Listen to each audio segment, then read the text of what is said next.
할렐루야. 여러분, 새해니까 제가 우리 모든 교육자들을 대신해서 여러분께 큰절 한번 올리겠습니다. 한복을 입고 왔는데 네.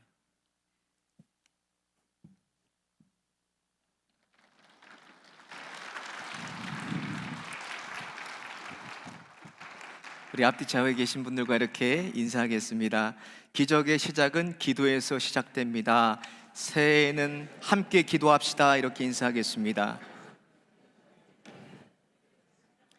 기적의 시작은 기도에서 시작이 됩니다. 새해에는 함께 기도합시다. 할렐루야.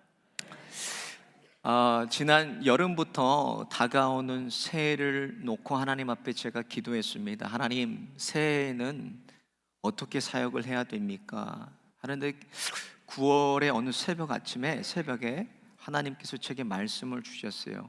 그 말씀이 요한복음 11장 40절 말씀이었습니다. 그러시면서 저에게 새해에는 기적이 상식이 되는 교회가 될 거야, 이렇게 말씀하셨어요. 제가 깜짝 놀랐습니다. 여러분 같이 한번 말씀 봉독해 볼까요? 시작. 예수께서 가라사대 내 말이 내가 믿으면 하나님의 영광을 보리라 하지 아니하였느냐 하신대. 우리가 지금 무엇을 믿는 겁니까? 믿으면 영광 본다 그랬는데 우리가 믿는 것을 네 가지로 우리가 요약할 수가 있습니다. 먼저는 예수가 그리스도 되심을 믿는 거예요. 예수님만이 오직 유일한 구원자시고 우리를 죄에서 구원하실 분으로 그리스도로 믿는 것입니다. 그래서 사도행전 4장 12절에 다른 이로서는 구원을 얻을 수 없나니 천하 인간에게 구원 얻을 만한 다른 이름을 주신 바가 없다고 말씀했어요. 오직 예수님만이 구원의 길이신 것입니다. 두 번째로 영원한 생명이 있음을 우리가 믿고 있습니다. 어떤 생명을 가지고 있나? 죽음 이후에는 영원한 생명 가지고 천국 혹은 지옥에서 영원히 사는 것을 우리가 믿습니다. 여러분 믿으십니까? 천국과 지옥을 믿으세요? 세 번째로 우리가 믿는 것이 무엇인가? 하나님의 성경을 믿는 거예요. 하나님 말씀. 성경 66권이 1.1획도 틀림없고 완전하고 무오하신 하나님의 말씀으로 우리가 믿는 것입니다. 여러분 믿으세요? 마지막으로 우리는 기도의 능력을 믿습니다. 내가 기도하면 하나님께서 반드시 들으시고 그 기도에 응답하시는 것을 믿는 거예요. 여러분 믿으십니까? 그래서 기적이란 단어 우리가 찾아봤더니 상식으로 이해가 되지 않는 것, 이것이 기적이라고 우리말 사전에 나와 있어요. 또는 신에 의해서 행해졌다고 믿어지는 불가사의한 일이 기적이라고 풀이가 되어 있습니다. 이것을 그대로 우리에게 적용을 한다면 하나님만이 행하실 수 있는 일이 바로 기적입니다.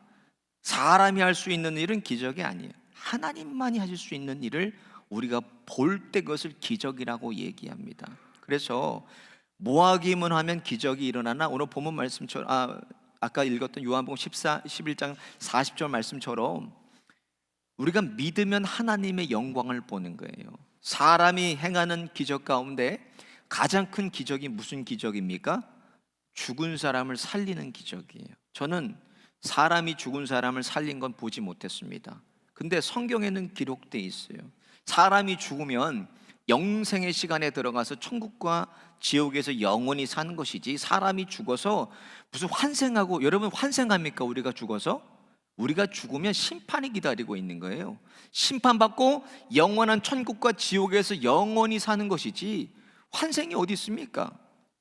제가 어렸을 때 대한민국에서 아주 떠들썩하게 했던 기적이 일어났어요. 그 기적을 베풀었던 사람이 있습니다. 신앙촌에 있는 박태선 장로라는 분이었어요. 이분은 한국 기독교 초기에 아주 유명했던 이성복 목사님의 부흥회 때 하늘에서 불이 떨어지는 걸 경험합니다.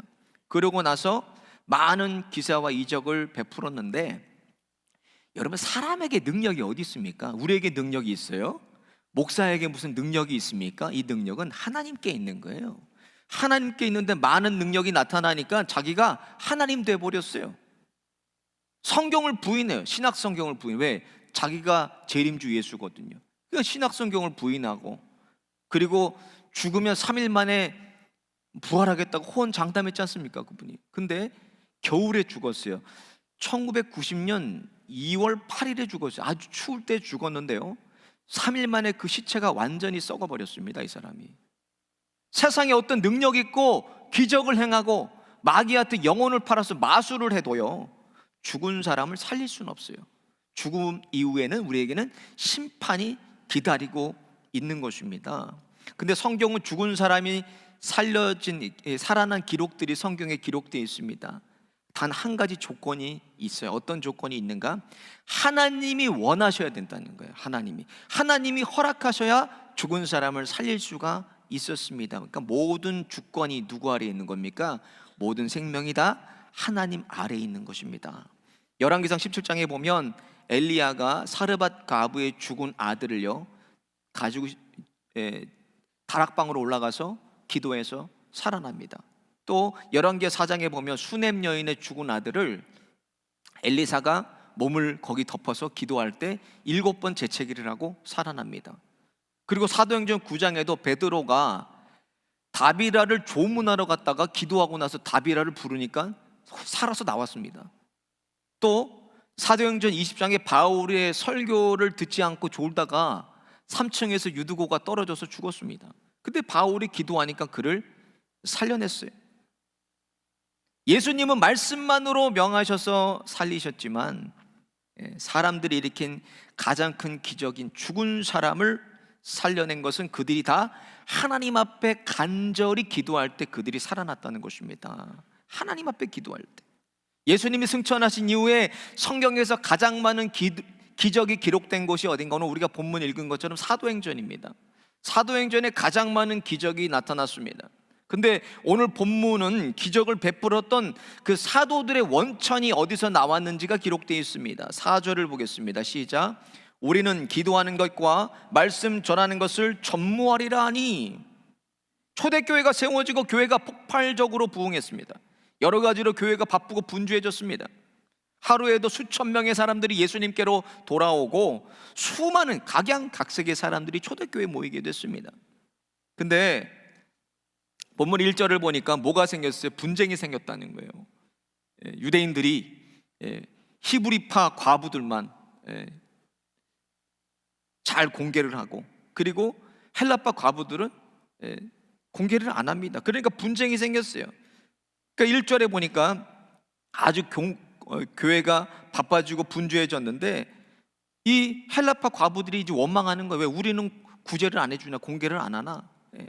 원망하니까 교회가 분주하고 바빠지니까 사도들이 무엇을 놓치고 있었다는 것입니까? 기도를 놓치고 있었다는, 기도를 놓치고 있었어요. 그래서 7집사를 교회에 뽑고 사도들은 다시 기도하는 데 전념하게 됩니다. 7절을 보면 하나님의 말씀이 점점 왕성하여 예루살렘에 있는 제자의 수가 심히 많아지고 허다한 제사장의 무리도 이 도에 복종하니라. 제자의 수가 심히 많아졌어요. 여러분, 근데 진짜 기적 중에 기적이 무엇인가? 예수님을 십자가에 못 박아서 죽었던 제사장의 무리가요, 허다한 무리가 예수님께로 돌아왔다는 거예요. 이런 기적이 어디 있습니까? 평생 자신들이 믿어왔던 것을 다 버리고 목숨까지 버리고 예수님을 쫓았다는 기록입니다. 그것을 오늘날로 말하면 뭐예요? 무슬림의 이맘이, 목회자를 이맘이라고 그럽니다. 이맘이 예수님께 돌아온 겁니다. 오늘날로 얘기한다면 새해를 시작하는 저와 여러분의 모든 기적은 우리가 기도할 때 나타날 것입니다. 모든 기적은 기도할 때 나타나요. 기도할 때 죽은 자가 일어나고, 기도할 때 병만은 떠나가고, 기도할 때 영적인 결박이 다 풀리고 자유케 되고, 기도할 때 내가 변화가 되고, 기도할 때 모든 상황이 역전될 것입니다. 저와 여러분 기도할 때 어떤 기적이 새해 나타나게 되나? 먼저 본문 보니까 십자가의 복음이 확실하게 증거가 됩니다. 7절 앞부분에 보세요. 하나님의 말씀이 점점 왕성하여라고 기록이 되어 있습니다. 기도하는 일에 전무하니까 하나님의 말씀이 예루살렘 교회에 점점 왕성해졌다고 기록되어 있습니다. 여러분, 당시는요, 우리가 보는 성경 66권이 없었습니다. 구약 성경만 내려오고 있었어요. 근데 구약 성경에서 말씀하는 게 뭡니까? 구약에서 얘기하는 건 예수가 그리스도라는 걸 얘기하는 거예요. 예수님이 온다. 그림자입니까? 예수님의 그림자 아닙니까, 구약이? 근데 그들이 본 거, 이 복음이 무엇인가? 예수가 그리스도다, 우리를 죄에서 구원하실 유일한 분이시라는 것입니다. 이것이 당시에 제자들이 전했던 복음의 핵심이에요. 무슨 거창한 얘기들을 한 게 아닙니다. 한마디예요. 예수가 그리스도다, 이거를 전했습니다. 오늘날도 동일하게 우리에게 작동됩니다. 성도들이 모여서 기도하면 기도할수록, 기도에 전념할수록, 교회가 기도할수록 교회 안에 세상으로 복음이 강력하게 역사가 되는 거예요. 그러니까 어떤 역사나 복음이 깨달아지는 역사입니다. 복음이, 예수님이 우리에게 주신 생명의 가치에 우리가 눈을 뜨게 된다는 거예요. 그게 복음의 본질입니다. 그러니까 내 안에 생명이 있는 걸 우리가 깨달아지니까 매일 나가서 전도하는 거고, 매일 나가서 선교하는 거예요. 왜? 생명의 진리를 내가 깨달아지니까 전도하는 거예요. 깨달아지니까 선교하는 것입니다. 이 일은요, 사람이 할 수 없는 거예요. 사람이. 그래서 성령이 하신 일인데 성경에 이렇게 기록되어 있습니다. 고린도전서 12장 3절에 이렇게 기록되어, 시작. 성령으로 아니하고는 누구든지 예수를 주시라 할 수가 없느니라. 누구를 통해서 복음이 깨달아집니까? 성령을 통해서 예수가 그리스도이심을, 복음이 깨달아지는 것입니다. 그래서 사도행전 1장부터 28장까지 역사를 보면 성령의 역사예요. 성령 행전이었습니다. 예수님께서 성령을 받으라고 말씀하시고 승천하시고, 사도행전 2장의 오순절날에 제자들이 성령의 강림을 체험하게 됩니다. 그리고 나서 8장에 보면 빌립 집사가 성령이 그를 이끌고 가서 간다게 여왕의 내시에게 복음을 전하고 그에게 세례를 줍니다. 9장에는 바울이, 사울이었죠, 예수님이 믿는 사람이 다맥석에 많다는 얘기를 듣고 다맥석 도상에서 예수님 만나서 그가 눈이 멀어요. 근데 아나니아라는 사람이 기도했을 때 바울의 눈에 비닐이 다 벗겨지면 눈이 뜨입니다. 그리고 10장에 베드로가 기도하던 중에 환상을 보고 고넬료에게 가서 백부장에게 복음을 전해서 그가 예수님께로 돌아옵니다. 사도행전 12장에는 헤롯을 죽이려고, 헤롯이 베드로 죽이려고 묶어놨습니다. 감옥에 가다 놨습니다. 근데 성경에 이렇게 기록되어 있어요. 사도행전 12장 5절 보면, 이에 베드로는 옥에 갇혔고 교회는 그를 위하여 간절히 하나님께 빌더라, 이렇게 기록이 되어 있습니다. 교회가 베드로를 위해서 간절히 기도할 때 성령이 강하게 역사하셨는데 어떤 역사가 일어나나 묶였던 결박이 다 풀어져 버렸어요. 베드로가. 그래서 옥문이 열리고 베드로를 자유케 해주셨습니다. 기도하면 복음의 능력이 나타나서 육체에 매인 것뿐만 아니라 영혼에 매인 것이 다 풀어진다는 거예요. 여러분 믿으십니까? 기도하면 복음의 능력이 나타나기 때문에 육체에 매인 것뿐만 아니라 영혼에 매인 것도 다 풀어서 자유케 돼요. 이 좋은 기도 저와 여러분이 하시겠어요? 안 하시겠어요? 당연히 하셔야지. 오늘 본문 4절에도 사도들에게 구제가 먼저가 아니었습니다. 기도가 먼저였습니다. 기도하고 그 다음에 사도들이 일했다는 기록이 돼 있어요. 우리 개인들도 마찬가지입니다. 아무리 다른 사람에게 기도 부탁하고 목사님, 장로님, 권사님 기도해 주세요 부탁할 필요 없어요. 기도는 하나님과 나와 1대1 관계입니다. 신앙생활도 마찬가지예요. 내가 기도해야지, 내가 기도하지 않으면 아무 역사도 나타나지 않습니다. 아무런 역사가 없어요.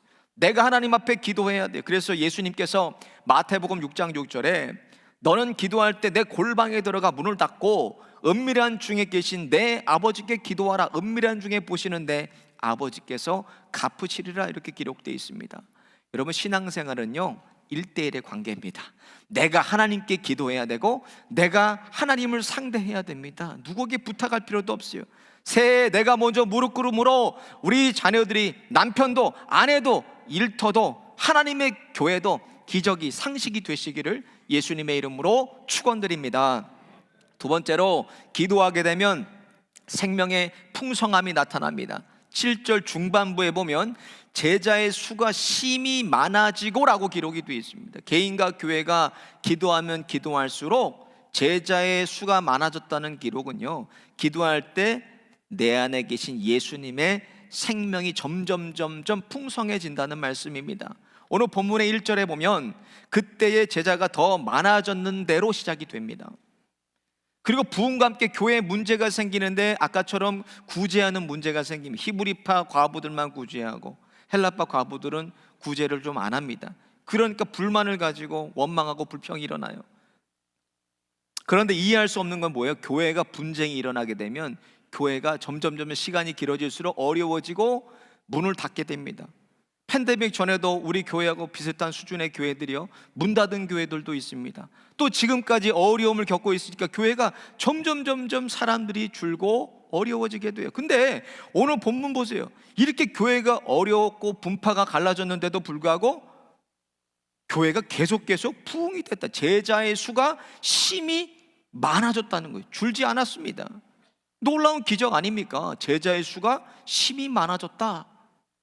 그냥 많아진 것도 아닙니다. 심의를 원문에 찾아보니까 셀 수 없이 많은 숫자라고 기록이 되어 있어요. 그렇게 교회가 부흥했다는 거예요. 무슨 말입니까? 아무리 폭풍 같은 문제가 나에게 달려오고 내가 어려움과 시험과 환난을 겪어도 내가 기도하기만 하면 다 해결된다는 거예요. 기도하면 해결될 줄 믿습니다. 여러분, 기도해야 돼요. 기도. 하나님께서 오늘 본문을 통해서 우리들에게 말씀하시는 것은 기도하기만 하면 모든 문제는 다 해결된다는 거예요. 여러분 믿으십니까? 오늘 3절과 4절 같이 한번 보겠습니다. 시작. 형제들아, 너희 가운데 성령과 지혜가 충만하여 칭찬 듣는 사람 7을 택하라.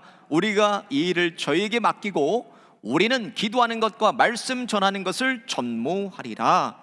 예수님의 제자들은 교회가 분쟁나고 어려운 일이 생겼을 때 자기 잘못 따지지 않았습니다. 누구 때문에 이렇게 되고 누구 때문에 이렇게 되고 그런 기록이 없어요.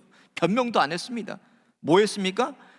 다투지도 않고 원망하지도 않고 그들은 먼저 기도했다고 기록이 되어 있습니다. 제가 새벽에 어떤 전도사님 차를 타고 같이 새벽 기도를 왔어요. 그래서 이제 말씀을 전해야 되니까 저는 본문을 들여다보면서 설교 준비한 거를 보고 있는데 갑자기 차가 다다다닥 하면서 중앙선을 침범해서 저쪽으로 가는 거예요. 보니까 전도사님이 자고 있어요. 자고. 이 사람아! 하고 제가 막 깨웠어요. 일어나라고. 아니 어떻게 이렇게 운전하고 새벽마다 나와? 그랬더니 오늘은 목사님을 모셔서 덜 조는 겁니다. 덜 조는 건데 그냥 눈을 감고 가요. 그 목사 마음이 그렇잖아요. 새벽에 나오지 말라고. 근데 이런 얘기를 저한테 하는 거, 이 전도사님이, 목사님, 제가 이렇게 교회 나오다가 죽으면 순교입니까? 순교할 각오로 자기는 새벽에 나온다는 거, 이 전도사님이. 그러면 그 전도사님이 잘 되겠습니까? 안 되겠습니까? 모든 거 하나님께서 합력하셔서 선을 이루실 줄 믿습니다. 근데 한편으로 안 나왔으면 좋겠어요. 그런 상황을 보니까. 마지막으로 우리가 기도할 때 기적은 상식이 됩니다. 오늘 7절 후반부를 보겠습니다. 허다한 제사장의 무리도 이 도에 복종하니라, 이렇게 기록이 되어 있습니다.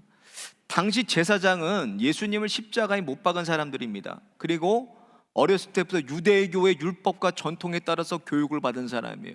성전에서 제사를 집례하는 사람들입니다. 무슨 말입니까?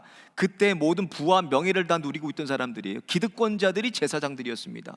근데 이걸 다 기득권을 놔버렸다는 거예요. 자기 직분을 다 놔버리고, 기득권을 다 놔버리고, 자신들이 평생 배웠던 상식과 지식과 율법을 다 버리고 예수님을 쫓았다는 거예요. 생명을 걸고 예수님 쫓았어요. 그런데 교회가 기도할 때 세상에서는 지금까지 내가 할 수 없는 일들, 또 지식적으로는 도저히 이해할 수 없는 일들이 나타나게 됩니다. 여러분, 너무나 당연한 거예요. 그들이 진짜 복음을 들었기 때문에 그들이 평생 가지고 있었던 지식과 경험을 버릴 수가 있었습니다. 마찬가지입니다.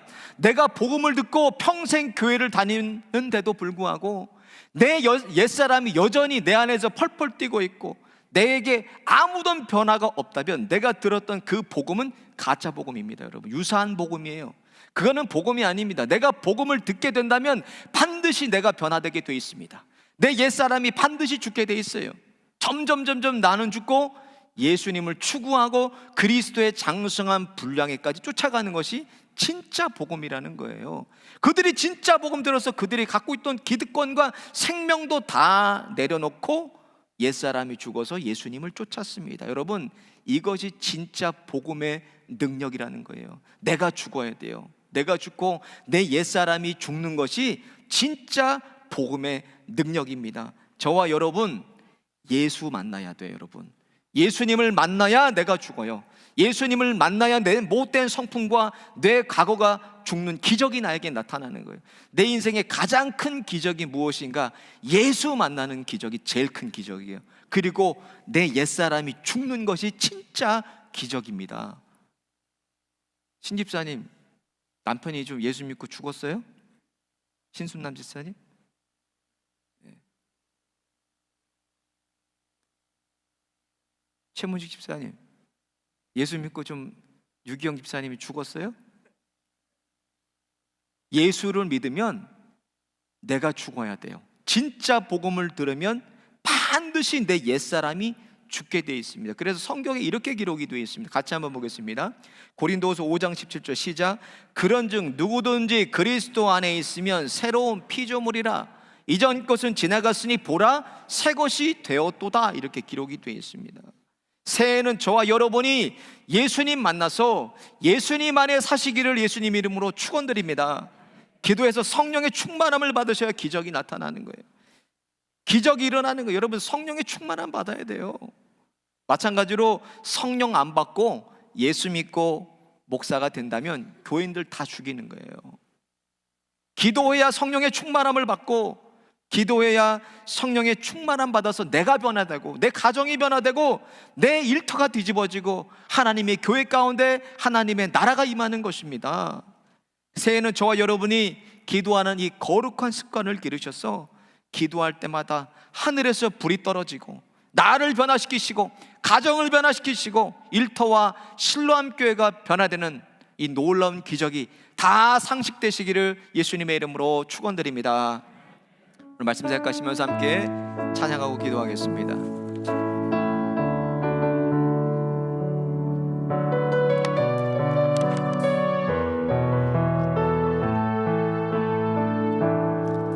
내게 허락하신 시련을 통해 나의 믿음 더욱 강하게 자라나고 험한 산과 골짜기 지나는 동안 주께 더 가까이 나를 이끄시네. 내가 겪는 시험이 어렵고 힘겨워도 내 주님보다 크지 않네. 내 앞에 바다가 갈라지지 않으며 주가 나로 바다 위 걷게 하리. 나는 믿네. 주의 능력으로 내 삶 새롭게 되리. 나는 믿네.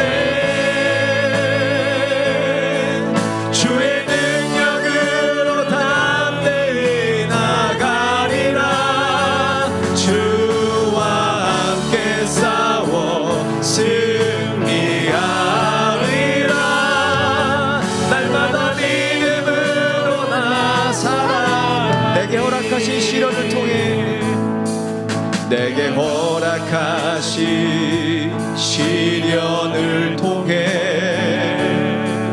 나의 믿음 더욱 강하게 자라나고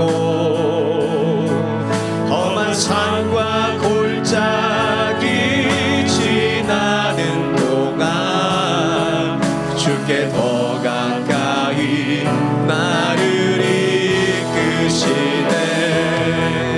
내가 겪는 시험이 어렵고 힘겨워도 내 주님보다 크지 않네.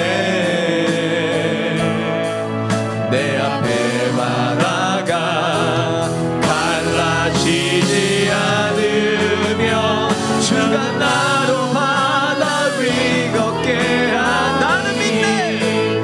나는 믿네. 주의 능력으로 내 삶 새롭게 되리. 나는 믿네. 주의 능력으로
말씀 생각하시면서 함께 기도하겠습니다.